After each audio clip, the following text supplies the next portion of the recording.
Hello students, welcome to victory education. আমি তোমাদের Somnath sir চলে এসেছি তোমাদের সামনে আবার একটি গুরুত্বপূর্ণ ক্লাসে, বাংলায় প্রথম ভিক্টরি এডুকেশনে, যে জায়গাটাতে তোমাদের এনসিইআরটি বেসড প্রিভিয়াস ইয়ার্স হয়। তার মানেটা কি?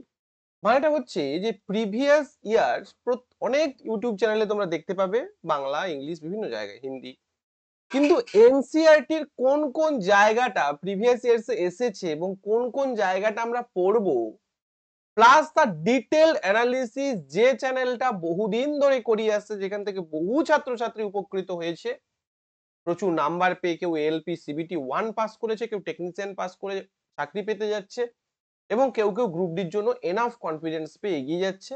সেই একটাই চ্যানেল ভিক্টরি এডুকেশনে তোমাদের সবাইকে স্বাগত জানাই। যারা নতুন চ্যানেলে, প্রত্যেককে বলবো চ্যানেলটিকে সাবস্ক্রাইব করে নাও, সাবস্ক্রাইব করে পুরনো ভিডিওস প্লেলিস্ট গুলো দেখতে থাকো যদি তুমি সাফল্যের রাস্তায় অনেক ধাপ এগিয়ে যেতে চাও। আজকে আমরা আলোচনা করব পার্ট 55, 27 সেপ্টেম্বর সেকেন্ড শিফটের প্রশ্ন নিয়ে। চলো শুরু করা যাক। তোমরা যারা group D, technician, NTPC, LP, group D, JE, RPF যে কোনো এক্সাম দাও 2025-এ দাঁড়িয়ে, প্রত্যেকটা এক্সামের জন্য এই প্রশ্নগুলো গুরুত্বপূর্ণ।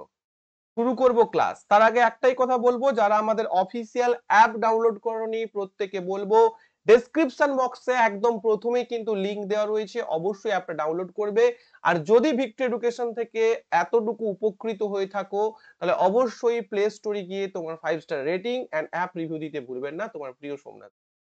চলো শুরু করবো আজকের ক্লাস। কি বলছে? গোলাকার আয়না দ্বারা আলোর প্রতিফলনের ক্ষেত্রে নিচের কোন বিবৃতিটি সঠিক? গোলাকার আয়না, গোলাকার আয়না সাধারণত দু ধরনের হয়, একটা হচ্ছে অবতল দর্পণ, একটা হচ্ছে উত্তল দর্পণ। ডোন্ট বি কনফিউজড, আয়না এবং লেন্সের মধ্যে গুলিয়ে ফেলবে না। লেন্সে হয় প্রতিফলন, লেন্সে হয় প্রতিসরণ, আর আয়নায় হয় প্রতিফলন। ক্লিয়ার? তাহলে গোলাকার আয়না বলতে একটা হচ্ছে অবতল দর্পণ, যেটা এইরকম দেখতে হয়, যার রিফ্লেক্টিং সারফেসটা ভেতরের দিকে, এটাকে আমি বলছি অবতল দর্পণ, এটাকে আমি বলতে পারি অবতল দর্পণ। আর একটা হয় উত্তল দর্পণ, এই যে অংশটা যার রিফ্লেক্টিং সারফেসটা বাইরের দিকে থাকে, এইটা, এটাকে আমি বলি কি? এটাকে আমি বলি উত্তল দর্পণ। তো এই দুই প্রকার দর্পণ আমাদের সামনে উপস্থিত রয়েছে। ওকে, তাহলে এবার আমাকে স্টেটমেন্ট গুলো কি কি দিয়েছে, এগুলো প্রত্যেকটা একটা একটা করে, কি না, একটা একটা স্টেটমেন্ট আমার সামনে কিন্তু রয়েছে। কি কি দিয়েছে দেখো। একটা উত্তল দর্পণ তার প্রধান অক্ষের সমান্তরাল আলোক আপতিত রশ্মি একত্রিত করে। অর্থাৎ বলতে চেয়েছে যে একটা উত্তল দর্পণ তার প্রধান অক্ষের সমান্তরাল আলোক আপতিত রশ্মিগুলোকে একত্রিত করে। ভাই বোঝো, ধরো একটা আমার উত্তল দর্পণ রয়েছে, আমি আরেকবার আঁকার চেষ্টা করি ভালো করে যাতে তোমরা বুঝতে পারো।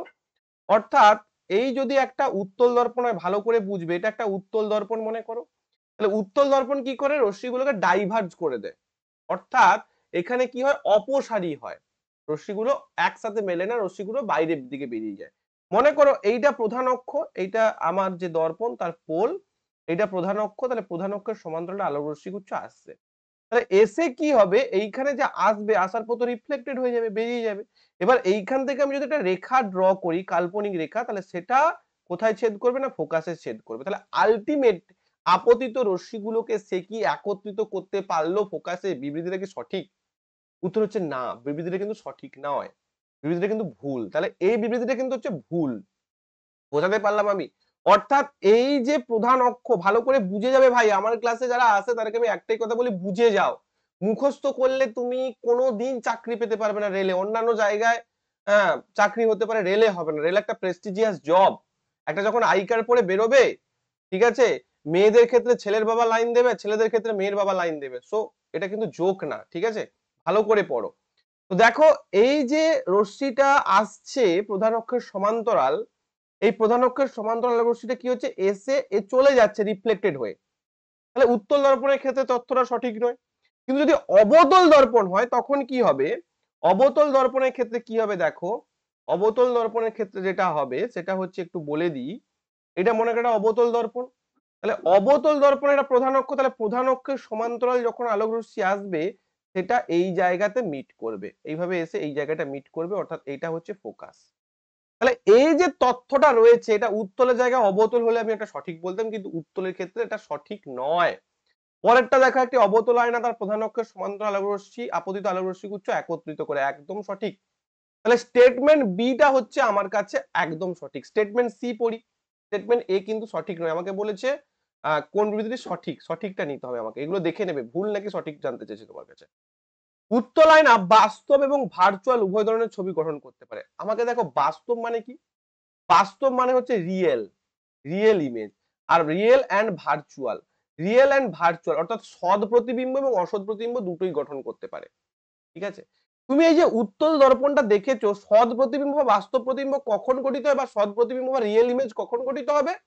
না যখন ভাই দুটো রশ্মি বা একটা রশ্মি কিভাবে মিলিত হবে। তোমার উত্তল দর্পণ দেখে মনে হচ্ছে যে কোনো অবস্থানে একটা রশ্মি মিলিত হতে পারে? কখনোই তো মিলিত হবে না কোনো পয়েন্টে। তাহলে যেহেতু কোনো পয়েন্টে মিলিত হবে না, তাই উত্তল আয়না দ্বারা কখনোই কিন্তু রিয়েল ইমেজ ফরমেশন সম্ভব নয়। মনে রাখবে, উত্তল দর্পণ বা উত্তল আয়না অলওয়েজ কি করে? অলওয়েজ ভার্চুয়াল প্রতিবিম্ব গঠন করে। উত্তল দর্পণ অলওয়েজ ভার্চুয়াল বা অসৎ প্রতিবিম্ব, যেখানে যে আলোক রশ্মিগুলো কখনো মিলিত হয় না বা তাকে তুমি পর্দায় ফেলতে পারবে না, সেই টাইপের ছবি গঠন করে অলওয়েজ কে? না আমাদের উত্তল আয়না। ক্লিয়ার করতে পেরেছি? কিন্তু যদি অবতল আয়না হয়, দেখো এই যে প্রধান অক্ষের সমান্তরাল যে আলোক রশ্মিটা এসছে, এসে কোথায় মিট করেছে? ফোকাসে মিট করেছে। তার মানে এটা কি টাইপের প্রতিবিম্ব গঠন করবে? না এটা কিন্তু একটা রিয়েল ইমেজ গঠন করবে, রিয়েল ইমেজ বা একটা বাস্তব বা সৎ প্রতিবিম্ব গঠন করবে। ক্লিয়ার করতে পেরেছি? তাহলে স্যার অবতল দর্পণে কি অসৎ প্রতিবিম্ব গঠিত হতে পারে, মানে ভার্চুয়াল ইমেজ গঠিত হতে পারে? Yes sir. কি করে গঠিত হতে পারে? না যখনই তুমি অবতল দর্পণে শুধুমাত্র একটা কন্ডিশনেই গঠিত হবে, যদি ফোকাস অপেক্ষা তুমি কম দূরত্বে রাখো, মনে করো এইটা ফোকাস এইটা পোল, তাহলে ফোকাস অপেক্ষা কম দূরত্বে যদি তুমি রাখো, তাহলে তার যে প্রতিবিম্বটা এই দর্পণটার বিপরীত দিকে হবে। দ্যাট ইজ কি? দ্যাট ইজ একটা ভার্চুয়াল প্রতিবিম্ব। অর্থাৎ আমরা জানলাম যে অবতল আয়নায় কিন্তু, অবতল আয়নায় বাস্তব যেটাকে আমরা রিয়েল ইমেজ বলছি বা সৎ প্রতিবিম্ব, এবং ভার্চুয়াল প্রতিবিম্ব বা অসৎ প্রতিবিম্ব উভয় গঠন করতে পারে। Statement D will be your right. তাহলে বি এন্ড ডি দুটোই কিন্তু সঠিক, অর্থাৎ অপশন নাম্বার 4। তাহলে এই জিনিসগুলো তোমাদের কিন্তু ভালো করে বুঝতে হবে। যদি না বুঝে যাও, এই টাইপের প্রশ্ন যদি পরীক্ষায় আসে, তাহলে পারাটা কিন্তু একদম মুশকিল হয়ে যাবে। ক্লিয়ার করতে পেরেছি আমি? পরবর্তী প্রশ্নে আমি চলে যাব। দেখো আমি এইগুলো যে বললাম, তাহলে এইগুলো কি স্যার বইতে রয়েছে? ইয়েস, বইতে রয়েছে। কোথায় রয়েছে? একদম এক্স্যাক্টলি যে জায়গাটা তোমাদের স্টেটমেন্ট আকারে দিয়েছে, সেই জায়গাটা পুরোপুরি এনসিইআরটি ক্লাস 10 এর আলো যে চ্যাপ্টারটা, সেই জায়গাটা রয়েছে। এনসিইআরটি ক্লাস 10 আলো চ্যাপ্টারে কিন্তু সুন্দরভাবে রয়েছে। দেখো এইটা কি? এই চিত্রটা দেখেই বুঝতে পারছো এটা একটা অবতল দর্পণ, যেটা আমি তোমাদের বোঝালাম। আর এটা হচ্ছে একটা উত্তল দর্পণ। উত্তল দর্পণের ক্ষেত্রে দেখো আলোক রশ্মিটা এসে ফিরে যাচ্ছে। আমি যদি এখান থেকে ড্র করি, তাহলে ফোকাস দিয়ে যাচ্ছে বলে মনে হবে।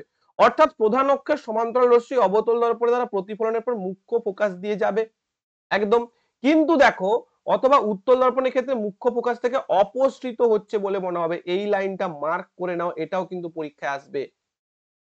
যে কি পরীক্ষায় চলে আসবে, এখান থেকে আরো একটা প্রশ্ন পরীক্ষা আসবে যে উত্তল দর্পণের ক্ষেত্রে মুখ্য ফোকাস হতে বা উত্তল প্রধান অক্ষের সমান্তরাল রশ্মিগুচ্ছ উত্তল দর্পণে প্রতিফলনের পর প্রধান ফোকাসে মিলিত হয় নাকি প্রধান ফোকাস থেকে অপসৃত হচ্ছে বলে মনে হয়? কি উত্তর হবে? না উত্তল দর্পণের ক্ষেত্রে মুখ্য ফোকাসে বা প্রধান ফোকাসে অপসৃত হচ্ছে বলে মনে হবে। এ দেখো অ্যাকচুয়ালি কিন্তু মিলিত হয়নি, অপসৃত হচ্ছে বলে মনে হবে। কিন্তু অ্যাকচুয়ালি কোথায় মিলিত হবে? অ্যাকচুয়ালি অবতল দর্পণে মিলিত হবে, যেটা আমার এখানে স্টেটমেন্টে ছিল। ক্লিয়ার হয়েছে? চলো প্রত্যেকে লাইক করে দাও, একটা করে কমেন্ট করো যে ক্লাসগুলো কেমন লাগছে, আর অবশ্যই বন্ধুদের সঙ্গে শেয়ার করো। পরবর্তী প্রশ্নে আমরা চলে আসছি। দেখো তোমাদের একটা ইম্পর্টেন্ট ইনফরমেশন আমি দেব। ইম্পর্টেন্ট ইনফরমেশনটা কি? আমাদের রেলের সিলেবাসে বলা আছে যে ক্লাস 10 পর্যন্ত সিবিএসসি বোর্ডের সিলেবাস সায়েন্স। আবার সিবিএসসি বোর্ড এনসিইআরটি কে ফলো করে, এই জন্যই আমরা এনসিইআরটি পড়ে, এই জন্যই এত এনসিইআরটি রমরমা। কিন্তু সিবিএসসি বোর্ড যে আপডেটেড সিলেবাস, সেই অনুযায়ী কিন্তু পর্যায় সারণী, 5 কিংডম ক্লাসিফিকেশন এগুলোকে বাদ দিয়ে দিয়েছে। কিন্তু তবুও, এবং পর্যায় সারণী, 5 কিংডম ক্লাসিফিকেশন থেকে কিন্তু আমাদের টেকনিশিয়ান বা এলপি এইগুলোতে প্রশ্ন আসেনি। কিন্তু আমরা হয়তো এই দুটো চ্যাপ্টারের উপর গুরুত্ব দেব না, বাট তবুও এই দুটো চ্যাপ্টার থেকে যে কিছু প্রশ্নগুলো এসেছে সেগুলো আলোচনা করে যাবো, কারণ বাই চান্স চলে আসতে পারে, কারণ এখানে মার্কসটা অনেকটা বেশি রয়েছে। টেকনিশিয়ানের 40 নাম্বার ছিল, বাট তবুও ওখানে দেয়নি। বাট তবুও গ্রুপ ডি তে যদি দু একটা প্রশ্ন দিয়ে দেয়, তোমরা পিছিয়ে যাবে, কিন্তু আমি চাই না যে তোমরা পিছিয়ে যাও। ওকে, তাহলে দেখো কিছু বেসিক জিনিস বা বেসিক পর্যায় সারণী তোমরা অবশ্যই জেনে যাবে। নিচের কোন গ্রুপ ধাতুর প্রতিনিধিত্ব করে, অর্থাৎ কোন গ্রুপে ধাতু থাকবে? আমি তোমাদের একটা জিনিস শিখিয়েছি যে একটা পর্যায় সারণী যখন আমরা দেখব, সেই পর্যায় সারণীর কি দেখব? না সেই পর্যায় সারণীর বাম দিকে কে থাকবে? না বাম দিকে থাকবে ধাতু। আর ডান দিকে কে থাকবে? ডান দিকে থাকবে অধাতু। তাহলে পদার্থসারণীর বাম দিকের যে গ্রুপগুলো রয়েছে সেই গ্রুপটা কি করবে? সেই যে গ্রুপগুলো রয়েছে সেগুলো ধাতুর প্রতিনিধিত্ব করবে, আর ডান দিকের যে গ্রুপগুলো থাকবে সেগুলো অধাতুর প্রতিনিধিত্ব করবে, রাইট? তো এবার এই যে গ্রুপ 2, গ্রুপ 18, গ্রুপ 16, গ্রুপ 17 দেখতেই পাচ্ছ, গ্রুপ 18, 16, 17 মানে কি? 18, 17, 16, 16তে অক্সিজেন গ্রুপ, 17তে ফ্লোরিন গ্রুপ মানে হ্যালোজেন গ্রুপ, 18তে নিষ্ক্রিয় গ্রুপ, এইগুলো থাকে। তাহলে গ্রুপ 2, এই যে এখানে যে গ্রুপ 2 অ্যালকালি আর্থ মেটাল, সেইখানেই তো আমার থাকবে কে? না সেইখানেই তো আমার ধাতুগুলো থাকবে। যদিও না মনে পড়ে, মনে রাখবে যে বাম দিকের যে গ্রুপগুলো সেইগুলোতেই তো ধাতুরা থাকবে, তাই না? বোঝা গেছে? ক্লিয়ার করতে পেরেছি? পরবর্তী প্রশ্নে চলে যাচ্ছি। খুব ভালো একটা প্রশ্ন। কি বলেছে? না, ফ্লিন্ট গ্যাসের প্রতিসরণ সূচক 1.5 প্রতিসরণ সূচক মানে প্রতিসরাঙ্ক, অর্থাৎ ফ্লিন্ট গ্লাসের প্রতিসরাঙ্ক। প্রতিসরাঙ্ক মানে কি? না, প্রতিসরাঙ্ক মানে হচ্ছে যে ওইখানে আলোর বেগটা কত কম বা কত বেশি সেটা আমরা এই প্রতিসরাঙ্ক সূচক দিয়ে জানতে পারবো। যেমন বায়ুর যে প্রতিসরাঙ্ক, বায়ুর প্রতিসরাঙ্ক 1.00 সামথিং, অর্থাৎ 1ই তুমি ধরে রাখো। এটা দিয়ে কি বুঝবো? না, এটা দিয়ে বুঝবো যে বায়ুর মধ্য দিয়ে আলোর গতিবেগ সব থেকে বেশি 3 × 10⁸। এবার তারপর প্রতিসরাঙ্ক যত বেশি হবে, মনে করো ফ্লিন্ট গ্লাস বা যেটা কাঁচ দিয়েছে তার প্রতিসরাঙ্ক 1.56, তার মানে কি এর মধ্য দিয়ে আলোর গতিবেগ অনেকটা কম। এটা হচ্ছে প্রতিসরণ সূচক। এবার বলছে ক্রিটিক্যাল অ্যাঙ্গেল। ক্রিটিক্যাল অ্যাঙ্গেল কি? না, ক্রিটিক্যাল অ্যাঙ্গেল হচ্ছে আপতন কোণের যে অ্যাঙ্গেলের জন্য প্রতিসরণ কোণ 90° হবে। আমি কি বললাম? আপতন কোণের যে অ্যাঙ্গেলের জন্য প্রতিসরণ কোণ 90° হবে তাকে আমরা ক্রিটিক্যাল অ্যাঙ্গেল বলি। একে কি দিয়ে প্রকাশ করব? 1/μ বা 1/রিফ্র্যাক্টিভ ইনডেক্স। তাহলে 1/1.56, 1/1.56 করলে তোমার যে উত্তর দাঁড়াবে সেটাই হচ্ছে উত্তর। তাহলে বোঝা গেছে? তাহলে ক্রিটিক্যাল অ্যাঙ্গেল মানে কি? যে আপতন কোণের জন্য প্রতিসরণ কোণ 90° হবে তাকে আমি ক্রিটিক্যাল অ্যাঙ্গেল বলবো, অর্থাৎ 1/1.56 বা 1/রিফ্র্যাক্টিভ ইনডেক্স। ক্লিয়ার করতে পেরেছি কি? এইগুলো, এটা একটা বিরাট বড় জায়গা, ভাস্ট জায়গা। এটা ক্লিয়ার করার জন্য একটা বড় জায়গায় যেতে হবে। তোমরা আমার আলোর ক্লাসটা দেখবে, প্লে লিস্টে দেওয়া রয়েছে। ওকে, চলো এটা করে দেখো। তুমি এটা যদি না করতে পারো, দেখো 100 দিয়ে এ করে দাও, উপরে তুলে দাও, 100/156 করে, দেখেই বুঝতে পারছো পয়েন্ট দিয়ে কিছু একটা আসবে। তাহলে 100 কে তুমি 156 দিয়ে ভাগ করো। এবার 100 কে তো 156 দিয়ে ভাগ করতে গেলে প্রথমে পয়েন্ট নিতে হবে, পয়েন্ট নিলে 1000 হয়ে যাবে। 1000 হলে তুমি যদি দেখো যে 1590, তার মানে 6 এর কাছাকাছি কিছু একটা আসবে, কারণ 15 7 105, 1000 পেরিয়ে যাবে। তার মানে 6 এর কাছাকাছি একটা ডিজিট আসবে, আমি দেখেই বুঝতে পারছি। তার মানে 6 এর কাছাকাছি দিয়ে একটাই অপশন রয়েছে, 0.6। ফিজিক্সে তুমি যদি একটু অ্যাপ্রক্সিমেশন লাগাও আর এই টাইপের যদি ভ্যালু থাকে তাহলে তোমার কেল্লা পথে, পুরো অঙ্ক করারই দরকার নেই। ক্লিয়ার করতে পেরেছি? দেখো আমি কি বললাম, 15 6 90, 900 কাছাকাছি 1000 রয়েছে, তার মানে 6 দিয়ে যাবে, 0.64 উইল বি রাইট অ্যান্সার। পরের প্রশ্নে চলে যাব। তামার কম প্রতিরোধ ক্ষমতা, প্রতিরোধ ক্ষমতার কারণে এটি ড্যাশ ব্যবহার করে। তামার কম প্রতিরোধ ক্ষমতা মানে কম রেজিস্টিভিটি। রেজিস্টিভিটি কিসের উপর ডিপেন্ড করে? রেজিস্টিভিটি কম মানে ম্যাটেরিয়ালের উপর নির্ভর করে। তামার একটা ম্যাটেরিয়াল, তো এই তামার রেজিস্টিভিটি কম মানে কি? রেজিস্টিভিটি মানে কি বলতো? রেজিস্টিভিটি মানে হচ্ছে একটা কোনো পদার্থের রেজিস্ট্যান্স কতটা কম হবে সেটা রেজিস্টিভিটির উপর নির্ভর করে। অর্থাৎ কোনো একটা পদার্থের রেজিস্টিভিটি যত কম তার রেজিস্ট্যান্সও তত কম, অর্থাৎ তার কন্ডাক্ট্যান্স তত বেশি। মানে রেজিস্টিভিটি যত কম হবে তার মধ্য দিয়ে কারেন্ট তত ভালো প্রবাহিত হবে। আমি ক্লিয়ার করতে পেরেছি কি? রেজিস্টিভিটি যত কম হবে তার মধ্য দিয়ে কারেন্ট তত ভালো প্রবাহিত হবে। এই জন্য ধাতুগুলোর বা যে ধাতুগুলো থাকে তার রেজিস্টিভিটি কি হয়? রেজিস্টিভিটি সবচেয়ে কম হয়। রেজিস্টিভিটি সবচেয়ে কম হয়। আর সবচেয়ে বেশি কার হবে? না, যারা কারেন্ট পরিবহন করতে পারে না তারা কারা? অধাতুরা। অধাতুদের রেজিস্টিভিটি সব থেকে বেশি। ক্লিয়ার করতে পেরেছি কি? যেমন কাঠ, কাঁচ, এইগুলো রেজিস্টিভিটি সবচেয়ে বেশি। আর রেজিস্টিভিটি বেশি মানে কি? বেশি মানে ওর মধ্য দিয়ে কারেন্ট প্রবাহিত হতে পারবে না।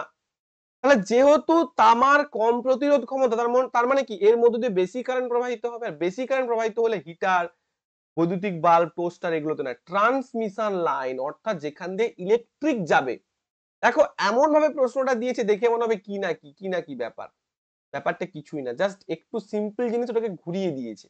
ওকে, তো transmission line will be your right answer. Clear করতে পেরেছে? যেখান দিয়ে বিদ্যুৎ প্রবাহিত হয়। পরবর্তী প্রশ্ন দেখো, সাধারণ সূত্র CnH2n-2। তোমাদের আমি বারবার বলি যে অর্গানিক কেমিস্ট্রি তিনটে জিনিস কখনো ভুলবে না। কি কি? একটা হচ্ছে সমযোজী বন্ধন, একটা তড়িৎযোজী বন্ধন, একটা হচ্ছে হাইড্রোকার্বন, একটা হচ্ছে অ্যালকিন, অ্যালকেন, অ্যালকাইন। তো ওকে, আমি তিনটে জিনিসই বলবো। অ্যালকেন মানে কি? অ্যালকেন মানে হচ্ছে সাধারণ সংকেত কি না CnH2n+2। ফর এক্সাম্পল মনে করো CH4, CH4 এ দেখো C1, সি যদি 1 বসাই তাহলে H কত হবে? এই N এর জায়গায় যদি 1 বসাই, মানে N এর জায়গায় যদি 1 বসাই তাহলে 2 2 4 CH4 মানে মিথেন, অ্যালকেন, মিথেন। ইথেন কি হবে? C2 বসাও তাহলে এখানে কি হবে? 2 2 4 5 6 C2H6, এটা কি? এটা হচ্ছে ইথেন। এগুলো হচ্ছে অ্যালকেন। তাহলে অ্যালকেনের সাধারণ সংকেত কি? CnH2n+2। এটাকে আরো একটা আমি নামে ডাকবো, অর্থাৎ যখনই দেখতে পাচ্ছ কার্বন কার্বন সিঙ্গেল বন্ড, আমি যদি একটু করে দেখাই, দেখো এইচ এইচ এইচ এইচ, এটা কি হলো? সিঙ্গেল বন্ড হলো, অর্থাৎ কার্বন হাইড্রোজেন সিঙ্গেল বন্ধন বা কার্বন কার্বন, অর্থাৎ এই দুটো যে কার্বন রয়েছে সি সি 1 2 1 2 3, দেখো H H H H H H, দেখতে পেয়েছো? তাহলে কার্বনেরও 4টা, হাইড্রোজেনের একটা করে, 1 2 3 4 5 6 7, দেখতে পেয়েছো? তাহলে এই যে দেখো 3 3 6, যে 3 3 6, 6টা এইচ আর দুটো কার্বন, কার্বনের মধ্যে দেখো সিঙ্গেল বন্ডে অ্যাটাচ রয়েছে, অর্থাৎ এই জন্য এটা কি বলা হয়? সম্পৃক্ত হাইড্রোকার্বন বলা হয়। সম্পৃক্ত হাইড্রোকার্বন, ক্লিয়ার করতে পেরেছি আমি? সম্পৃক্ত হাইড্রোকার্বন, এটা অ্যালকেন। অ্যালকিন কি হবে? অ্যালকিন কি হবে না, অ্যালকিনের যে সংকেত, সেই সংকেতটা হচ্ছে CnH2n, CnH2n, অ্যালকিন। এক্সাম্পল কি? মানে একদম এন্ট্রি এন্ট্রি এক্সাম্পলটা কি হবে? এন্ট্রি কম্পাউন্ডটা কি? মিথেন নয়, মিথিন নয়, কিন্তু মিথিন হবে না, ইথিন হবে, ইথিন। অর্থাৎ C2H4, ইথিন। এটা কিন্তু কার্বন কার্বন ডবল বন্ড। দেখো সি সি এইচ এইচ আর এইচ এইচ, বুঝতে পেরেছো? Carbon carbon double bond. তো এটা হচ্ছে কিন্তু অসম্পৃক্ত হাইড্রোকার্বন। অসম্পৃক্ত হাইড্রোকার্বন, ক্লিয়ার? আমাদের যেটা পরীক্ষা দিয়েছে, যেটা যে আমরা কি বলবো? অ্যালকাইন। অ্যালকাইন এটাও অসম্পৃক্ত হাইড্রোকার্বন, অর্থাৎ কি না CnH2n-2, মানে এখানে যদি C2 দেই তাহলে কি হবে? H4-2, অর্থাৎ C2H2, মানে carbon triple bond, carbon carbon triple bond, বুঝতে পেরেছো? This is your right answer, অ্যালকাইন। তাহলে পুরোটা আমি ক্লিয়ার করে দিলাম, CnH2n+2, CnH2n আর CnH2n-2, অ্যালকেন, অ্যালকিন, অ্যালকাইন। ওকে, আর এইটার নাম কি হচ্ছে? এটার নাম হচ্ছে মিথাইন, সরি ইথাইন, ইথাইন। ওকে, ইথাইন, ইথেন আর ইথিন। কৃত্রিম কিডনি, কৃত্রিম কিডনি মানে কি? যেটা হচ্ছে আমরা ডায়ালাইজার মানে ব্যবহার করা হয়, ব্যবহারের মাধ্যমে নাইট্রোজেন যুক্ত বর্জ্য অপসারণ প্রক্রিয়া কি বলা হয়? হিমোডায়ালিসিস বলা হয়। অর্থাৎ ব্লাডটাকে ডায়ালিসিস করা হবে, মানে ওখানে যে নাইট্রোজেন যুক্ত যে বর্জ্য পদার্থ আছে ওগুলোকে বের করে আনা হবে। ওকে, পরবর্তী প্রশ্ন।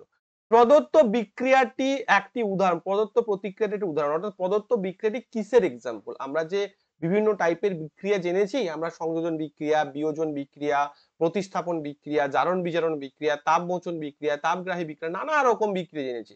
তো এখানে সেটা কিসের এক্সাম্পল? দেখো আমি তোমাদের একটা জিনিস বারবার শিখিয়েছিলাম, আমার একটা ডিটেল ক্লাসও রয়েছে, তোমরা প্লেলিস্টে গিয়ে চেক করতে পারো একদম ফ্রিতে। তো সেটা হচ্ছে যে একটা এলিমেন্ট যখন একটা কম্পাউন্ডের সঙ্গে বিক্রিয়া করবে এবং সেখান থেকে যখন একটা কম্পাউন্ড এবং আর একটা এলিমেন্ট উৎপন্ন হবে, এবং মনে রাখবে এই এলিমেন্টটা, এই যে কম্পাউন্ডের প্রথম যে যৌগটা মানে প্রথম যে মৌলটা থাকবে বা ধাতুটা থাকবে তার থেকে এটাকে বেশি সক্রিয় হতে হবে। যদি সেটা হয় ধাতু সক্রিয়তা শ্রেণী অনুযায়ী, তাহলে যে বিক্রিয়াটা হবে তাকে আমি বলবো স্থানচ্যুতি প্রতিক্রিয়া, বা যেটাকে আমার বলা হয় আর একটা নাম প্রতিস্থাপন বিক্রিয়া।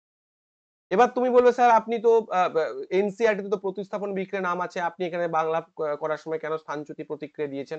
কারণ তোমাদের রেলের যে এলপি 2024 এর যে সিবিটি 1 বা টেকনিশিয়ানের যে সিবিটি 1 হয়েছিল, সেখানে কিন্তু এই নামটাই ছিল, যে স্থানচ্যুতি বিক্রিয়া বা প্রতিক্রিয়া, এই নামটাই কিন্তু দেওয়া ছিল। তাই আমি এখানে কিন্তু এই নামটা ব্যবহার করেছি। ক্লিয়ার করতে পেরেছি? তাই প্রতিস্থাপন নামটা মনে রাখো, স্থানচ্যুতিও নামটা মনে রাখো। এটা কি হবে? প্রতিস্থাপন বিক্রিয়া। তুমি এখানে একটা জিনিস দেখবে যে জিঙ্কটা না কপারের থেকে বেশি সক্রিয়, আর বেশি সক্রিয় বলে জিঙ্ক কি করছে? কপারকে এখান থেকে হাঁটিয়ে দিচ্ছে, হাঁটিয়ে দিয়ে কি উৎপন্ন করছে? ZnSO4 বা জিঙ্ক সালফেট, সঙ্গে ক্লোরিনটা কি হচ্ছে? ক্লোরিন উৎপন্ন হচ্ছে। ক্লিয়ার করতে পেরেছি? তাহলে জিঙ্ক কি করছে? কপারকে হাঁটিয়ে দিচ্ছে, যে ক্লোরিন না, এখানে মনে হয় না কপার হবে, বুঝতে পেরেছো? এখানে কিন্তু কপার হবে, এখানে ক্লোরিন কি করে আসবে? কপার হবে এখানে। ওকে, CuSO4 ZnSO4 প্লাস Cu উৎপন্ন হবে। ওকে, ক্লিয়ার করতে পেরেছি? ভেরি গুড, পরবর্তী প্রশ্ন। যখন আলো জল থেকে বাতাসে যায় তখন ড্যাশ পরিবর্তন, মনে রাখবে আলো যখন একটা একটা ঘন মাধ্যম থেকে লঘু মাধ্যম বা লঘু মাধ্যম থেকে ঘন মাধ্যমে যায়, জল থেকে বাতাসে গেছে মানে কি, মনে করো আমার এইটা এইটা হচ্ছে আর কি জল, তার মানে জলটা ঘন মাধ্যম, জলের মিউটা বেশি, মিউ বা প্রতিসরাঙ্কটা বেশি। আর এটা মনে করো বায়ু, বায়ু হচ্ছে লঘু মাধ্যম। তাহলে কি হচ্ছে না, জল থেকে অর্থাৎ ঘন মাধ্যম থেকে লঘু মাধ্যমে গেছে, দূরের দিকে সরে যাবে। ঘন থেকে লঘুতে গেলে রেখাটা দূরের দিকে সরে যায়। তো যখন ঘন মাধ্যম থেকে লঘু মাধ্যমের দিকে যাবে আর এর মিউটা কম, তখন কি হবে, তখন গতির পরিবর্তন হবে। আর তো সবকিছু একই থাকবে, রং একই থাকবে, ফ্রিকোয়েন্সি তরঙ্গ দৈর্ঘ্য সব একই থাকবে, শুধুমাত্র গতির পরিবর্তন হবে। কেন গতির পরিবর্তন হচ্ছে, কারণ ওর ঘনত্বের পরিবর্তন হচ্ছে। জলের যা ঘনত্ব, বায়ুর ঘনত্ব জলের ঘনত্ব থেকে কম, আর ঘনত্বের পরিবর্তনের জন্য কি হচ্ছে না, প্রতিসরাঙ্কেরও পরিবর্তন হচ্ছে। দেখো জলের প্রতিসরাঙ্ক বায়ুর প্রতিসরাঙ্ক থেকে বেশি। আর আমি কি বলেছি, প্রতিসরাঙ্কর সঙ্গে যে আলোর গতিবেগ সেটা কিন্তু ব্যস্তানুপাতিক সম্পর্ক, প্রতিসরাঙ্ক যত বেশি হবে আলোর গতিবেগ তত কম হবে। ওকে, চলো পরবর্তী প্রশ্ন। সালোক সংশ্লেষণের সময় যে গ্যাসীয় বর্জ্য উৎপন্ন হয়, বর্জ্য মানে কি, যেটা কাজে লাগে না, বর্জ্য মানে যেটা কাজে লাগে না। তাহলে সালোক সংশ্লেষের সময় এদের মধ্যে কোনটা কাজে লাগে না, সালোক সংশ্লেষের সময় আমরা বলবো যে অক্সিজেন কাজে লাগে না, তাই সালোক সংশ্লেষের সময় অক্সিজেন হচ্ছে গ্যাসীয় বর্জ্য। কিন্তু যদি এটা শ্বসন বলতো তখন কিন্তু কার্বন ডাইঅক্সাইড উত্তর হতো, যদি শ্বসন বলতো। কিন্তু যেহেতু সালোক সংশ্লেষ বলেছে, উত্তর হচ্ছে অক্সিজেন। পরবর্তী প্রশ্ন। প্রদত্ত রাসায়নিক বিক্রিয়া ফেরাস সালফেটের রং কি, ফেরাস সালফেট কোনটা বাবা, ফেরাস সালফেট এইটা, ফেরাস সালফেট এইটা। দেখো আমরা একটা মনে রাখবো, গ্রিন ভিট্রিয়ল কাকে বলা হয় বলতো, ফেরাস সালফেটকে গ্রিন ভিট্রিয়ল বলা হয়, মনে থাকবে। গ্রিন ভিট্রিয়ল অর্থাৎ সবুজ কালারের দেখতে পাবো, এবং এটা একটা কি বিক্রিয়া, এটা একটা বিয়োজন বিক্রিয়া হচ্ছে। এবং এই যে ফেরাস সালফেটকে গ্রিন ভিট্রিয়ল বলা, আমি তোমাদের এনসিইআরটি দেখাবো, দেখো ভালো করে বোঝো। এনসিইআরটি তে খুব সুন্দর করে লেখা রয়েছে, এটা একটা কি বিক্রিয়া হচ্ছে, বিয়োজন বিক্রিয়া।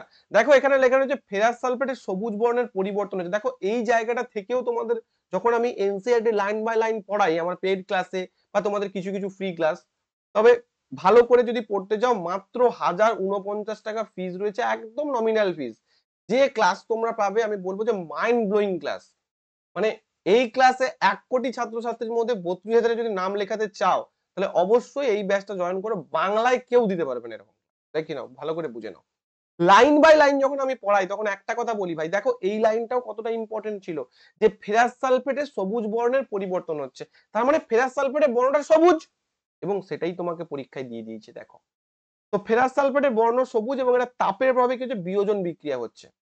কি হচ্ছে না, একটি বিক্রিয়ক পদার্থ ভেঙে কয়েকটি বিক্রিয়াজাত পদার্থ উৎপন্ন তৈরি হচ্ছে, এবং এটি হচ্ছে বিয়োজন বিক্রিয়া। উত্তপ্ত করার ফলে ফেরাস সালফেটের কেলাস FeSO4 7H2, যেটাকে আমরা গ্রিন ভিট্রিয়ল বলছি, আবার মনে রাখো পরীক্ষায় প্রশ্ন আসতে পারে, জল ত্যাগ করে, যে 7H2 জল, এই জলটা উবে যাবে, এবং এরপরে ferric oxide, sulphur die oxide এবং সালফার ট্রাই অক্সাইড। তাহলে এটাও পরীক্ষায় অলরেডি প্রশ্ন চলে এসেছে যে ফেরাস সালফেটকে তাপ দিলে কি কি উৎপন্ন হবে, ফেরিক অক্সাইড Fe2O3, SO2 এবং SO3, এবং এদের যে যে প্রকৃতিগুলো সেটাও তোমাকে মনে রাখতে হবে, বা ফিজিক্যাল অ্যাপিয়ারেন্স গুলো। Fe2O3 হচ্ছে সলিড মানে কঠিন, SO2 হচ্ছে গ্যাস, সালফার ডাই অক্সাইড এবং SO3 হচ্ছে গ্যাস, এই দুটো গ্যাস এবং একটা কঠিন দ্রব্য উৎপন্ন হবে। ওকে, দেখো এখানে লেখাই রয়েছে ফেরিক অক্সাইড হচ্ছে কঠিন, কিন্তু SO2 এবং SO3 হচ্ছে গ্যাসীয় পদার্থ। দেখো এরকম আরো একটা এক্সাম্পল হচ্ছে যদি চুনা পাথর, এটাও বহুবার তোমাদের প্রশ্ন এসেছে, চুনা পাথরে যদি তাপ দিই তাহলে কি উৎপন্ন হচ্ছে, ক্যালসিয়াম অক্সাইড এবং কার্বন ডাইঅক্সাইড। ওকে ক্লিয়ার, পরবর্তী প্রশ্নে চলে। বলছে পারমাণবিক সংখ্যা বৃদ্ধির ক্রমানুসারে নিম্নলিখিত উপাদানগুলিকে সাজান। এইটা তোমাদের হোমওয়ার্ক থাকবে, এইটা তোমাদের হোমওয়ার্ক থাকবে, তোমরা আমাকে হোমওয়ার্ক করে কমেন্ট বক্সে উত্তর দেবে। প্রত্যেকে চাইবো আমার যে যারা যারা আমার প্রিয় ছাত্রছাত্রীরা যারা নিয়মিত ক্লাস করো, এই ক্লাসটা দেখার পর কমেন্ট করবে। এটা কোথা থেকে প্রশ্ন দিয়েছে, এটাও কিন্তু তোমাদের প্রশ্ন দিয়েছে পিরিয়ডিক টেবিল থেকে। এই বেসিক প্রশ্নগুলো আমি অবশ্যই তোমাদের রাখবো, এই কারণ কি প্রশ্ন যদি চলে আসে বাই চান্স, আমি চাই না যে তোমরা যাতে পিছিয়ে যাও। ওকে, একটু তোমাদের হিন্ট দিই, দেখো এই যে আমাদের যে পিরিয়ডিক টেবিল, পিরিয়ডিক টেবিলের বাম দিক থেকে যত ডান দিকে যাব তত কি হয়, পারমাণবিক সংখ্যা বৃদ্ধি পায়। আর ওপর থেকে যত নিচে যাব তত পারমাণবিক সংখ্যা বৃদ্ধি পায়। ওকে, তাহলে ওপর থেকে নিচে যাই বা বাম দিক থেকে ডান দিকে যাই, উভয় ক্ষেত্রে আমরা কি দেখতে পাবো যে পারমাণবিক সংখ্যা বৃদ্ধি পাবে। তাহলে বোরন, নিয়ন, পটাশিয়াম, অক্সিজেনের মধ্যে কোনটা ঠিক রয়েছে যে ছোট থেকে বড় পারমাণবিক সংখ্যা, সেটা তোমরা কিন্তু অবশ্যই কমেন্ট করে উত্তর দেবে। পরবর্তী প্রশ্ন, পিরিয়ডিক টেবিলটা দেওয়া রয়েছে। আচ্ছা, এইসব ক্লাসের পিডিএফ কোথায় পাবো স্যার? এইসব ক্লাসের পিডিএফ তোমরা পাবে দুটো জায়গায়। এক, তোমরা আমার অবশ্যই অ্যাপ ডাউনলোড করবে, ভিক্টরি এডুকেশন অ্যাপ। আর দুই, টেলিগ্রামে যুক্ত হয়ে যাবে। ঠিক আছে, দুটো জায়গাতেই পাবে। অ্যাপে হলে কি হবে, যারা পুরনো তারা ওখানে, মানে যারা নতুন তারা ওখানে পুরনো গুলো সব সাজিয়ে সাজিয়ে পেয়ে যাবে। টেলিগ্রামে হয়তো অনেক পিডিএফ ওভারল্যাপ হয়ে যেতে পারে। নতুন পিডিএফ, যারা এই টাইপের নতুন পিডিএফ খোঁজ করছো, টেলিগ্রামে ঢুকে যাও। আর যারা পুরনো পিডিএফ, সমস্ত পিডিএফ কালেক্ট করতে চাও, টেলিগ্রামেও রয়েছে, যদি খুঁজে নিতে পারো কোনো অসুবিধা নেই। আদারওয়াইজ অ্যাপ ডাউনলোড করে নাও, অ্যাপটা ডাউনলোড করে রাখবে অবশ্যই। ওকে, ল্যাকটিক অ্যাসিড, এই ল্যাকটিক অ্যাসিড কোথায় থাকে বলতো? ল্যাকটিক অ্যাসিড দইতে থাকে। তাহলে কমলা, ভিনিগার, টমেটো, দই না, দই উইল বি রাইট অ্যান্সার। ভিনিগারে কি থাকবে? অ্যাসিটিক অ্যাসিড থাকবে, অ্যাসিটিক অ্যাসিড। টমেটোতে কি থাকবে? টমেটো থাকবে oxalic acid, oxalic acid. Apple থাকছে ম্যালিক অ্যাসিড। দুধেও কিন্তু ল্যাকটিক অ্যাসিড থাকে। অ্যান্টে কি থাকে, মানে পিঁপড়েতে ফর্মিক অ্যাসিড, লেবুতে সাইট্রিক অ্যাসিড, আর তোমার আঙুরেও টার্টারিক অ্যাসিড, আর তেঁতুলেও কিন্তু টার্টারিক অ্যাসিড। ওকে, চলো ভেরি গুড। পরবর্তী প্রশ্ন, একটি চৌম্বক ক্ষেত্রের দিক ড্যাশ শক্তির চৌম্বক ক্ষেত্র রেখায় যে কোনো বিন্দুতে আঁকা থেকে প্রাপ্ত করা যেতে পারে। এই প্রশ্নটা কোনো একটা গড়বড় রয়েছে, আমি বুঝতে পারছি না। ঠিক আছে, আমি নেক্সট ক্লাসে তোমাদের এর ইংলিশ প্রশ্নটা এনে বুঝিয়ে দেবো। ওকে, চলো। এইচআইভি সংক্রমণ সম্পর্কিত নিম্নলিখিত বিবৃতিগুলির মধ্যে কোনটি মিথ্যা? এইচআইভি যে সংক্রমণ হয় আমাদের, সেই এইচআইভি সংক্রমণের ক্ষেত্রে কোনটা মিথ্যা? এইচআইভি সংক্রমিত ব্যক্তিকে কামড়ানোর পরে একটি মশার কামড়ের মাধ্যমে এইচআইভি সংক্রমণ হতে পারে, এটাই তো ভুল ভাই। মশা কখনো এইচআইভি কামড়, মানে এইচআইভি নিয়ে যায় না। এইচআইভি কি হয় না, প্রচুর অপরিচিত লোকের সাথে যদি সেক্সুয়াল কানেক্টেড করা হয়, অর্থাৎ একটা সেক্সুয়ালি ট্রান্সমিটেড ডিজিজ। তো যেহেতু সেক্সুয়ালি ট্রান্সমিটেড ডিজিজ, তাই যখন প্রচুর লোকেদের সঙ্গে সেক্স করা হচ্ছে উইথাউট কন্ডম বা উইথাউট প্রোটেকশন, তখন কি হচ্ছে না, এইচআইভি সংক্রমণ হয়। ওকে, এবং নবজাতক থেকে শিশুর মধ্যেও, মানে মা থেকে নবজাতক শিশুর মধ্যেও হয়। এইচআইভি সংক্রমিত রক্তের সংক্রমণ হলেও এইচআইভি হয়। এইচআইভি ব্যক্তির সাথে নিরাপদ, অনিরাপদ, এই যে বললাম, যদি প্রোটেকশন না নিয়ে যৌন সংযোগ করা হয় তখনও কিন্তু এইচআইভি হতে পারে। পরবর্তী প্রশ্ন, তো this is your right answer. Okay, পরবর্তী প্রশ্ন, কার্বন যৌগগুলি গলিত অবস্থা বিদ্যুৎ সঞ্চালন করে না কেন? দেখো, আমি একটা কথা বলছি, বিদ্যুৎ সঞ্চালনের জন্য ওটা কি হতে হবে, তড়িৎযোজী হতে হবে, অর্থাৎ আয়ন গঠন করতে হবে। যেমন মনে করো NaCl, NaCl কি আয়ন গঠন করে? Yes, Na+Cl-। এই NaCl যখন গলিত বা দ্রবীভূত অবস্থা থাকে তখন তড়িৎ পরিবহন করে। কিন্তু কার্বনের যৌগগুলো, মনে করো CH4, মনে করো CO2, এরা কি করে না, এরা সমযোজী বন্ধন, অর্থাৎ CH অর্থাৎ কার্বন ইলেকট্রন পেয়ার করে যৌগ গঠন করে। যেহেতু ইলেকট্রন পেয়ার করে যৌগ গঠন করে, তাই এরা কিন্তু বিদ্যুৎ সঞ্চালন করে না।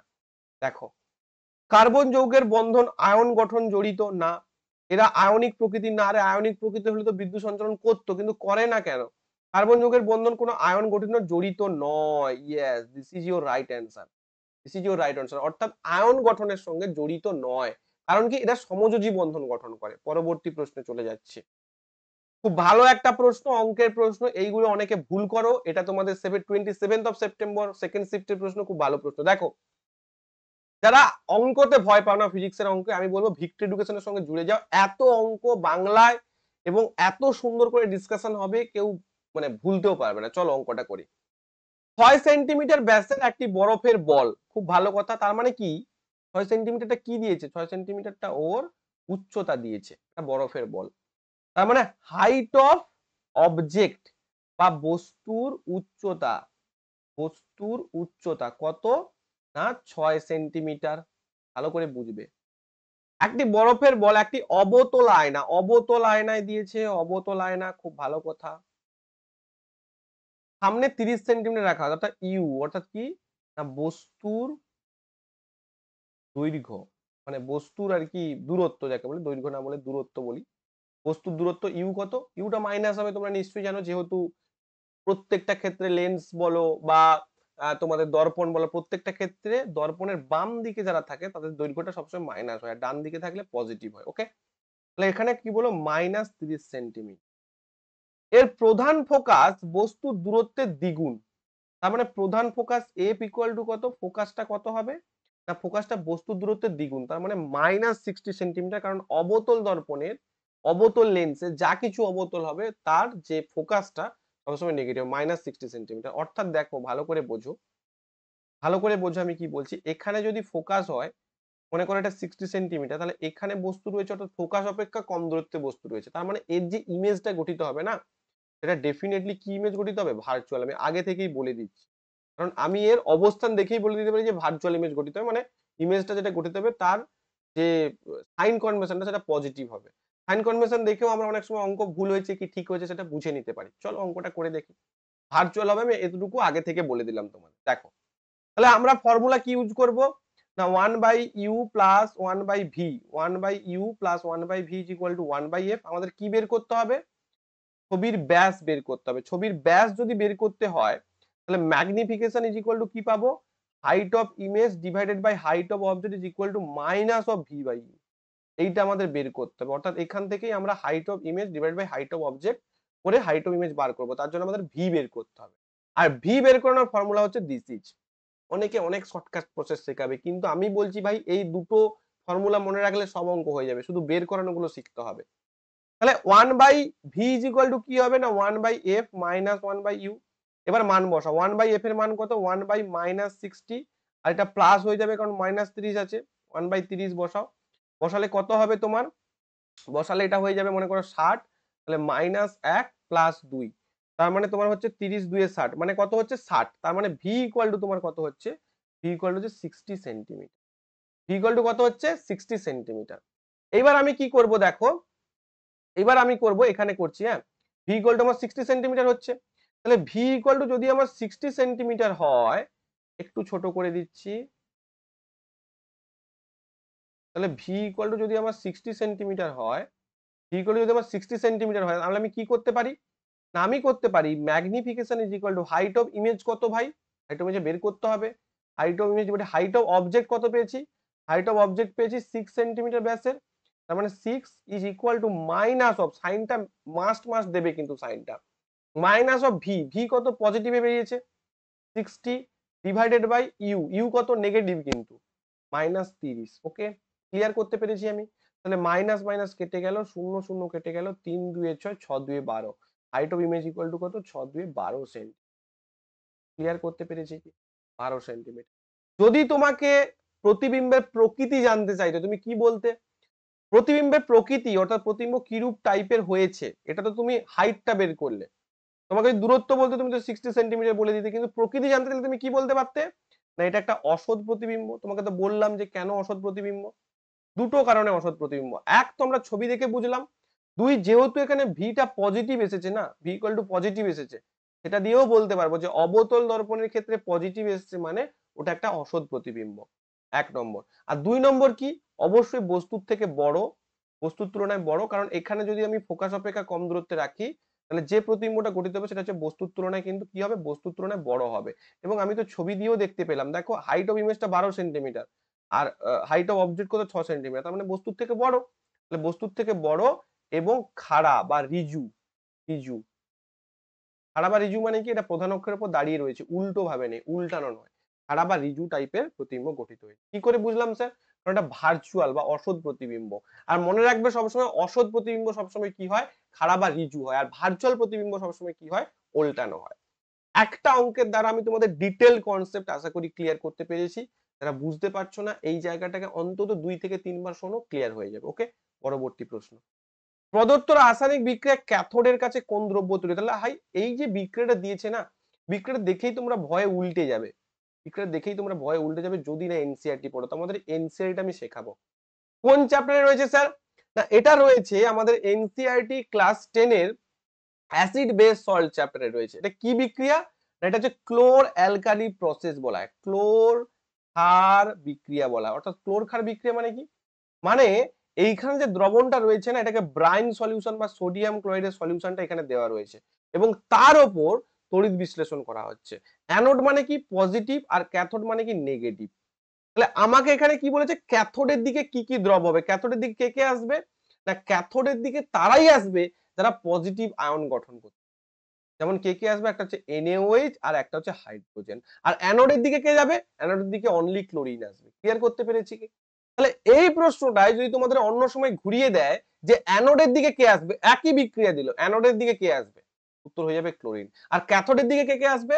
একটা হচ্ছে NaOH আর একটা হচ্ছে H2। এই বিক্রিয়ার নাম কি? ক্লোর ক্ষার বিক্রিয়া। এবং অনেক সময় তোমাদের এই টোটাল রাসায়নিক সমীকরণটা দিয়ে দেয় উইথ এর ফিজিক্যাল অ্যাপিয়ারেন্স, অর্থাৎ এই যে গ্যাস, অ্যাকুয়াস মানে জলীয়, এগুলো পুরোটা দিয়ে দেয়। ওকে, এবং এখানে লেখাই আছে ক্লোরিন গ্যাস অ্যানোডে মুক্ত হয়, হাইড্রোজেন গ্যাস ক্যাথোডে মুক্ত, এবং ক্যাথোডের নিকটে সোডিয়াম হাইড্রোক্সাইডের দ্রবণ উৎপন্ন হয়। অর্থাৎ আমি এখানে বলতে পারি যে সোডিয়াম হাইড্রোক্সাইড এবং H2 এইটা কিন্তু ক্যাথোডে মুক্ত। ওকে, কিন্তু মোস্ট অ্যাপ্রোপ্রিয়েট অ্যান্সার যদি এখানে শুধু হাইড্রোজেন থাকতো না, আমি তাহলে শুধু হাইড্রোজেনকেই ক্লিক করতাম। কি বললাম বোঝা গেছে? কারণ অ্যাকচুয়ালি ক্যাথোডে উৎপন্ন হচ্ছে কিন্তু শুধু হাইড্রোজেন, বাট যদি হাইড্রোজেন না দেয়, কারণ কি NaOH কিন্তু ক্যাথোডের পাশে উৎপন্ন হচ্ছে, নট ইন ক্যাথোড বাট ক্যাথোডের কাছে। এই দেখো ক্যাথোডের কাছে NaOH উৎপন্ন হচ্ছে, এই যে এই জায়গাটা। ওকে, তো এখানে মোস্ট অ্যাপ্রোপ্রিয়েট অ্যান্সার হওয়ার কথা হাইড্রোজেন। যদি কখনো পরীক্ষায় এরকম অপশন থাকতো, এগুলো শিখিয়ে দিচ্ছি তোমাদের, পরীক্ষা নাহলে ভুল হবে না। NaOH, 2 নম্বর H2, 3 নম্বর NaCl, আর 4 নম্বর Cl থাকতো, তোমরা অবশ্যই H2 টাকে কালেক্ট করে মানে H2 টাকে ক্লিক করে আসবে। ক্লিয়ার? পরবর্তী প্রশ্ন। ক্লাসটাকে ভালো লাগলে অবশ্যই ভাই চ্যানেলটাকে সাবস্ক্রাইব করতে হবে, ক্লাসগুলোকে লাইক করতে এবং শেয়ার করতে হবে। বাস্তুতন্ত্রে বিভিন্ন ট্রপিক স্তরের মাধ্যমে শক্তি প্রবাহ হয় দ্বিমুখী। প্রতিটি উচ্চ ট্রপিক স্তরের সাথে সাথে বৃদ্ধি পায়, প্রতিটি উচ্চ স্তরের সাথে সাথে হ্রাস পায়। দেখো শক্তি সবসময় কি হয়, লিন্ডেম্যানের 10% সূত্র মেনে চলে। অর্থাৎ মনে করো এই যে আমি একটা ত্রিভুজ আঁকছি না, নিচে কে থাকবে? উৎপাদক থাকবে, উৎপাদক থাকবে, তারপরে কে থাকছে? প্রথম শ্রেণী, তারপরে কে থাকছে? সেকেন্ড শ্রেণী, আর তারপর মনে করো সর্বোচ্চ থাকছে। তো এই যে এর কাছ থেকে এখানে কত শক্তি আসবে? 10% শক্তি আসবে। অর্থাৎ এখানে যদি 100 থাকে, এখানে 10 আসবে, এখানে 1 আসবে, আর এখানে 1 এর 10% আসবে। 0 পয়েন্ট মানে 1 এর যদি 10% করে যা হয় সেটা এখানে আসবে। ওকে, ওটা 0.1 আসবে। তো এইভাবে কি হয়, যত আমি উচ্চতর ট্রপিক স্তরে যাব, এটা তো উচ্চতর ট্রপিক স্তর, এটা তো গ্রাউন্ড লেভেল, এটা তো উচ্চতর ট্রপিক স্তর। তো যত উচ্চতর ট্রপিক স্তরে যাব তত কি হবে না, আমার যে শক্তির প্রবাহটা কিন্তু হ্রাস পাবে। ওকে, পরবর্তী প্রশ্ন। শর্ট সার্কিটে কারেন্ট কি হয়? দেখো শর্ট সার্কিট হয়ে যায় মানে কি, শর্ট সার্কিট যখন হয়ে যায় মানে মানে কি, সার্কিটটা শর্ট হয়ে যায়, মানে সার্কিটটা জুড়ে যায়। যদি হয়ে যায় তখন প্রচুর পরিমাণে কারেন্ট বৃদ্ধি পায়, হ্রাস পায় না কিন্তু, প্রচুর কারেন্ট আসে। তাই তো শর্ট সার্কিটে কি হয়, আগুন লেগে যায়। আগুন কেন লাগবে? আগুন লাগবে I square, H ভ্যারাইজেস I square, মানে আই এর যে পরিমাণ আই প্রবাহিত হবে তার বর্গের মানে বর্গের সঙ্গে সমানুপাতিক হিট উৎপন্ন হবে। অর্থাৎ যত বেশি কারেন্ট প্রবাহিত হবে তত বেশি হিট উৎপন্ন হবে। তাই যখনই শর্ট সার্কিট হয় প্রচুর কারেন্ট প্রবাহিত হয়, আর তার সাথে সাথে হিটটা অর্থাৎ যে তাপটা, সেই তাপটাও প্রচুর পরিমাণে উৎপন্ন। পরবর্তী প্রশ্ন। কোষের কোন অর্গানেলকে কোষের সুসাইড ব্যাগ বলা হয়? দেখো একটা যদি কোষ হয় না, কোষের মধ্যে কি থাকে? কোষের বাইরে থাকে প্লাজমা মেমব্রেন, ভেতরে কি থাকছে? নিউক্লিয়াস। তো এইখানে ছোট ছোট কিছু লাইসোজোম থাকে, যাকে সুসাইড ব্যাগ বলা হয়। কেন? একটা হাইড্রোলাইটিক এনজাইম ক্ষরণ করে, যে এনজাইমটা কি করে না, কোষকে পরিষ্কার রাখতে সাহায্য করে। আবার মাঝে মাঝে যখন কোষটা কাজ করা বন্ধ করে দেয়, ওটা ফেটে যায়, ফেটে পুরো কোষে ছড়িয়ে দেয়, ফলে পুরো কোষটাকে মৃত করে দেয়। তো এই জন্য কোষের সুসাইড ব্যাগ বলা হয়। নিউক্লিয়াসে কি বলা হয়? নিউক্লিয়াসকে বলা হয় কোষের ব্রেন। মাইটোকন্ড্রিয়া কি করে বলতো? মাইটোকন্ড্রিয়া কি করে না, কোষের শক্তি ঘর বলা হয়। সেন্ট্রোজোম কি করে? সেন্ট্রোজোম হচ্ছে কোষ বিভাজনে সাহায্য করে। ওকে, ভেরি গুড। পরবর্তী প্রশ্ন। রোধ দ্বারা, অর্থাৎ কোনটা রোধের, রোধের যে এইরকম কোনটা আর কি, কোনটার দিকে আমরা রোধ বোঝাচ্ছি। দেখো এই টাইপের প্রশ্ন জানতে হলে না তোমাকে কনভার্সনটা শিখতে হবে। কনভার্সনটা কি করে শিখবো? দেখো প্রথমে আমাকে বলেছে রোধ দ্বারা প্রতিনিধিত্ব করা, খুব ভালো করে দেখবে। তো আর ইকুয়াল টু আমি কি বলবো? V by I. আচ্ছা ভি ইকুয়াল টু আমরা কি জানি? W divided by Q. তাহলে দেখো আর ইকুয়াল টু আমরা বলতে পারি ভির বদলে কি দিতে পারি? W divided by I into Q. অর্থাৎ ডব্লিউ ডিভাইডেড বাই কিউ লিখে দিলে কি W divided by I into Q. অর্থাৎ work divided by charge into current, charge into current. This is your right answer option. কি বললাম বোঝা গেছে? তো এইভাবে আমরা কি করব? ইউনিট কনভার্সন করব। ক্লিয়ার করতে পেরেছি? যারা গ্রুপ ডি তে ভালো রেজাল্ট করতে চাও, সায়েন্সটাকে মন দিয়ে পড়ো, কারণ প্রিভিয়াস ইয়ার্স প্রশ্ন কিন্তু খুব বেশি টাফ এসেছে এটা বলবো না, কিন্তু ক্রিটিক্যাল এসেছে। অর্থাৎ তুমি যদি ধরতে পারো তাহলে কিন্তু তুমি পেরে যাবে। আর আমার কাছে যারা পড়ে বা যারা পড়াশোনা করেছে একদিন রেলের পরীক্ষায় চান্স পেয়েছে বা বিভিন্ন ট্রেডে হাইয়েস্ট স্কোরার রয়েছে আমার কাছে, তারা জানে যে কিভাবে আমার কাছে পড়াশোনা হয়। এটিপির ফুল ফর্ম কি? Adenosine triphosphate. Adenosine triphosphate will be your right answer. ATP হচ্ছে এনার্জি, যেটা কোথায় উৎপন্ন হয়? মাইটোকন্ড্রিয়ায় উৎপন্ন হয়। নিচের কোনটি গর্ভনিরোধক বাধা পদ্ধতি উদাহরণ? গর্ভনিরোধক হিসেবে কাজ করে। ঠিক আছে, দেখো লুপ, ভাস্কেটেমি, কন্ডম, ওরাল বডি। এইবার একটা ব্যাপার রয়েছে, বলছে বাধা পদ্ধতি, ওটা একটা পদ্ধতির নাম বলেছে। কি হবে বলতো? কন্ডম। কন্ডম হচ্ছে বাধা পদ্ধতি, অর্থাৎ বাধা দেয়, বাধা দেয়। ভাস্কেটেমি কি? সার্জারি করে।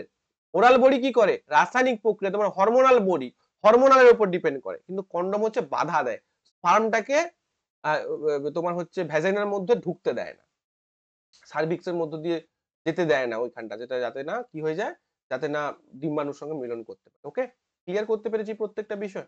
লাস্ট প্রশ্ন তোমাদের আজকে 25 নম্বর প্রশ্ন। কি বলেছে? বলেছে এল দৈর্ঘ্য, ব্যাসার্ধ আর এবং রোধক, রোধক পি, আচ্ছা এটা হচ্ছে রোধক নয়, এটা রোধাঙ্ক হতো, একটু ভুল রয়েছে, হ্যাঁ? রোধাঙ্ক পি তারের একটা রোধ। তাহলে আমরা কি জানি? আমরা জানি কি, দেখো এটা প্রথম থেকে তোমাদের বলি, রেজিস্ট্যান্স হচ্ছে তার লেন্থের সঙ্গে সমানুপাতিক হারে পরিবর্তিত হয়। রেজিস্ট্যান্স হচ্ছে তার যে প্রস্থচ্ছেদ, প্রস্থচ্ছেদ মানে এই অংশটাকে প্রস্থচ্ছেদ বলা, ব্যস্তানুপাতিক হারে পরিবর্তিত হয়। রেজিস্ট্যান্স তার যে টেম্পারেচারের সঙ্গে সমানুপাতিক হারে পরিবর্তিত হয়, যদিও আমাদের এই দুটো দরকার। তাহলে আর প্রপোর্শনাল টু আমরা কি বলতে পারি? এল বাই এ, বা R equal to rho into L by A. রোটা কি? এই যে রোধাঙ্ক, এই রোধাঙ্কটা হচ্ছে রো। এ মানে কি? প্রস্থচ্ছেদ। এবার তোমাকে যদি মনে করে গোলাকার একটা জিনিস দেয়, তার ব্যাসার্ধ বলে দেয়, প্রস্থচ্ছেদ মানে ক্ষেত্রফল, ক্ষেত্রফল কি পাবো? A equal to pi R square পাবো, একই না? তাহলে আমি এটা বলতে পারি R equal to rho into L, R এর বদলে কি দিতে পারি? Pi R square. তার মানে আর ইকুয়াল টু বলতে পারি rho L divided by pi R square. This is your right answer. কেন বললাম বোঝা গেছে কি প্রত্যেকে? অর্থাৎ রো এল বাই এটাকেই ব্যাসার্ধ আর এর জন্য আমরা কি বের করলাম না? Rho L divide by pi R square. তো this is your right answer. আর প্রত্যেককে বলবো অবশ্যই মন দিয়ে পুরোটা দেখো এবং রিভিশন করো। আর অবশ্যই ভিক্টরি এডুকেশন যে অ্যাপটা, তুমি যদি রেলের প্রিপারেশন করো, অবশ্যই কিন্তু এই অ্যাপটা ডাউনলোড করে নাও।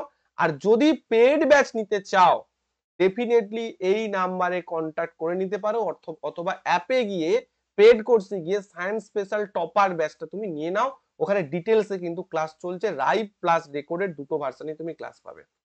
এবং তুমি যদি টোটাল যে সায়েন্সের যে ব্যাচটা নিতে চাও, ওটা লাইভ মানে তুমি জয়েন হওয়ার সাথে সাথে কিন্তু রেকর্ডেড ফরম্যাটে সমস্ত ভিওডি সেকশন পেয়ে যাবে, যেটা বাংলায় শুধুমাত্র আমাদের এখানেই দেওয়া হয়। জয়েন হওয়ার সাথে সাথে ভিওডি সেকশন পেলে, প্লাস যত লাইভ করানো হচ্ছে, এবং সেগুলো তোমাকে আবার লাইভ চ্যাপ্টার ওয়াইজও করানো হবে, এমসিকিউ করানো হবে, প্রিভিয়াস ইয়ার্স কোশ্চেন্স করানো হবে। এবার যখনই তোমাকে লাইভ করানো হবে, তুমি লাইভটা দেখতে পেলে না, আবার লাইভ সেকশনে রেকর্ডেড হিসেবে জমে যাবে। তোমরা অ্যাপে যাও, অ্যাপে গিয়ে রিভিউ চেক করো, দেখতে পাবে যে কত স্টুডেন্ট আমাদের এখান থেকে সাফল্য পেয়েছে, কত অ্যাপ ডাউনলোডস, কত সেসব সবকিছু দেখতে পাবে। এবং অবশ্যই অ্যাপটা ডাউনলোড করবে। এই যে পেইড কোর্স, প্রথমে একটা ওটিপি আসবে, সেই ওটিপিটা তুমি দিয়ে দেওয়ার পর তোমার নাম, মেল আইডিটা ঠিকঠাক করে দেবে, মেল আইডি দিয়ে তুমি রেজিস্টার করে নেবে। তারপর তুমি পেইড কোর্স থেকে যে কোনো কোর্স নিতে পারো। আগামী দিনে এখানে ফ্রি উইকলি টেস্ট কিছু আপলোড করা রয়েছে, এবং আগামী দিনে এখানে ফুল মক টেস্ট সব কিছু হবে। তাই তোমাদের বলবো অবশ্যই অ্যাপটা ডাউনলোড করে নিতে। এবং নিচে জব অ্যালার্ট সেকশন রয়েছে, তোমাদের কাছে প্রচুর ফেক নিউজ মাঝে মাঝে চলে আসে, যে কোনটা সঠিক তথ্য কোনটা ভুল তথ্য তোমরা বুঝতে পারো না। তাই অ্যাপ ডাউনলোড করে রাখো, যখনই কোনো নতুন তথ্য, সঠিক তথ্য আসবে, অ্যাপের মধ্যে দিয়ে দেওয়া হবে। আর যদি তোমরা কোর্স নিতে গিয়ে কোনো রকম প্রবলেমে পড়ো, এই নাম্বারে কন্ট্যাক্ট করে নেবে। ওকে ওকে, তো এই ছিল আজকের ক্লাস। আজকে আর কিছু বলছি না, লাস্ট একটা কথা বলবো, এএলপি আমাদের এখান থেকে এখনো পর্যন্ত 150 প্লাস স্টুডেন্টস কিন্তু সিবিটি 1 পাস করেছে। আগামী দিনে টেকনিশিয়ানের রেজাল্ট বেরোনোর পর প্রচুর ছেলে পাস করবে, সেই বিষয়েও কিন্তু তোমরা দেখতে পাবে। ওকে, তো প্রত্যেককে থ্যাংক ইউ। অবশ্যই তোমরা চ্যানেলটিকে লাইক করবে, চ্যানেলটাকে সাবস্ক্রাইব করবে, ক্লাসগুলোকে অবশ্যই শেয়ার করবে। এই ছিল আজকের ক্লাস, দেখা হবে নেক্সট ক্লাসে। ততক্ষণ পর্যন্ত ভালো থেকো, সুস্থ থাকো এবং মন দিয়ে। থ্যাংক ইউ প্রত্যেক।